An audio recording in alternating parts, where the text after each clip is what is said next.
Assalamualaikum warahmatullahi wabarakatuh. Perkenalkan, nama saya Bella Nurul Fadila, NIM 200100072 dari jurusan Manajemen.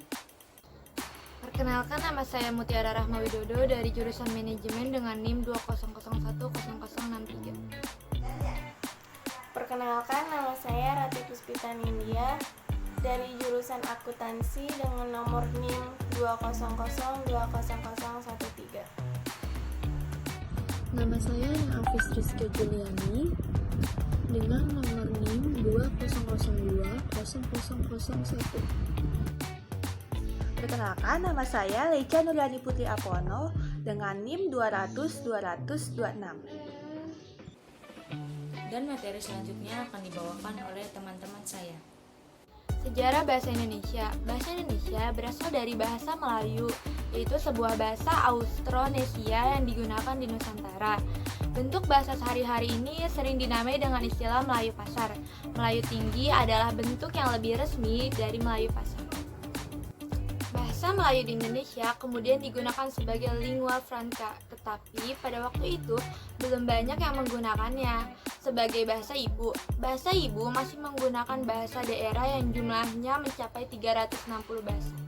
Bahasa Indonesia secara resmi diakui sebagai bahasa nasional pada saat Sumpah Pemuda pada tanggal 28 Oktober tahun 1928. Penggunaan bahasa Melayu sebagai bahasa nasional atas usulan dari Muhammad Yamin, seorang politikus, sastrawan, dan ahli sejarah.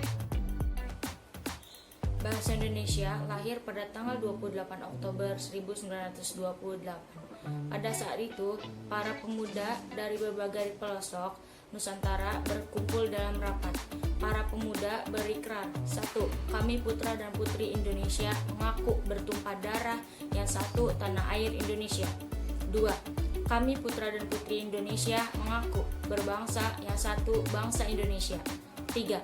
Kami putra dan putri Indonesia menjunjung tinggi bahasa persatuan bahasa Indonesia. Ikrar para pemuda ini dikenal dengan nama Sumpah Pemuda. Unsur yang ketiga dari Sumpah Pemuda merupakan pernyataan tekad bahwa bahasa Indonesia merupakan bahasa persatuan bangsa Indonesia pada tahun 1928. Bahasa Indonesia dikokohkan kedudukannya sebagai bahasa rasional. Selanjutnya, perkembangan bahasa dan kesusastraan Indonesia banyak dipengaruhi oleh sastrawan Minangkabau seperti Mara Rusli, Abdul Muiz, Nur Sultan, Iskandar, Sultan Takdir, Ali Syah Banah, Hamka, Roestam Effendi, Idrus, dan Khairul Anwar. Sastrawan tersebut banyak mengisi dan menambah perbendaharaan kata, sintaksis maupun morfologi bahasa Indonesia. Secara konstitusional, bahasa Indonesia dinyatakan kedudukannya sebagai bahasa negara pada tanggal 18 Agustus 1945.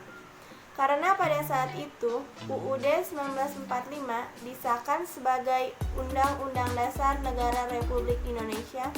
Di dalam Undang-Undang Dasar disebutkan bahwa bahasa negara adalah bahasa Indonesia.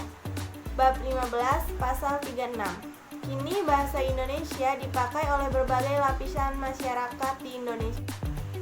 Fungsi bahasa terbagi menjadi dua, yaitu fungsi umum dan fungsi khusus.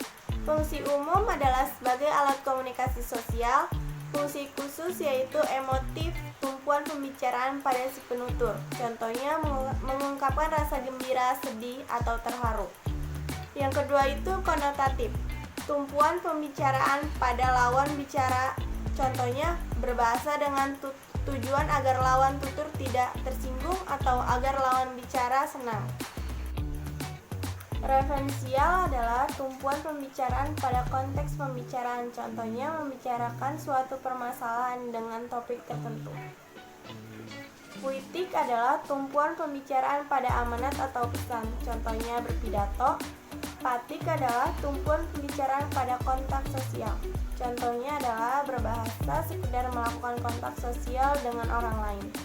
Metalingual adalah tumpuan pembicaraan pada kode, contohnya membicarakan bahasa menggunakan bahasa tertentu. Bahasa nasional. Dalam kedudukannya sebagai bahasa nasional, bahasa Indonesia memiliki fungsi sebagai berikut, yaitu ada lambang kebanggaan nasional, lambang identitas nasional, bahasa persatuan berbagai suku bangsa yang memiliki latar belakang bahasa dan budaya yang berbeda. Bahasa berhubungan antara berbagai wilayah di Nusantara. Lalu ada bahasa negara. Dalam kedudukannya sebagai bahasa negara, bahasa Indonesia memiliki berbagai fungsi, yaitu sebagai bahasa resmi negara, sebagai bahasa pengantar di dunia pendidikan, sebagai bahasa perhubungan dalam hal mewujudkan kepentingan nasional, dan juga sebagai bahasa pengembang ilmu pengetahuan teknologi dan budaya.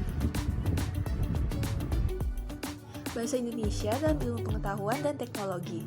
Bahasa Indonesia berfungsi sebagai bahasa pendukung ilmu pengetahuan dan teknologi modern untuk kepentingan nasional kita. Bahasa adalah kunci untuk membuka hasanah pengetahuan. Bila di dalam karya sastra terdapat pengetahuan dan nilai-nilai spiritual kultural, maka di dalam buku-buku ilmu pengetahuan terdapat ilmu pengetahuan dan teknologi dari berbagai disiplin ilmu. Hanya dengan bahasalah kita dapat menguasai ilmu tersebut. Bahasa Indonesia dalam kegiatan keagamaan. Seperti kita ketahui bersama, bahwa dewasa ini bahasa Indonesia banyak dipergunakan dalam aktivitas keagamaan sebagai alat atau sarana komunikasi untuk menginformasikan pesan-pesan keagamaan kepada masyarakat. Hal tersebut sudah terjadi sejak negara maritim Sriwijaya yang beribu kota di Sumatera pernah menjadi pusat penyiaran agama Buddha.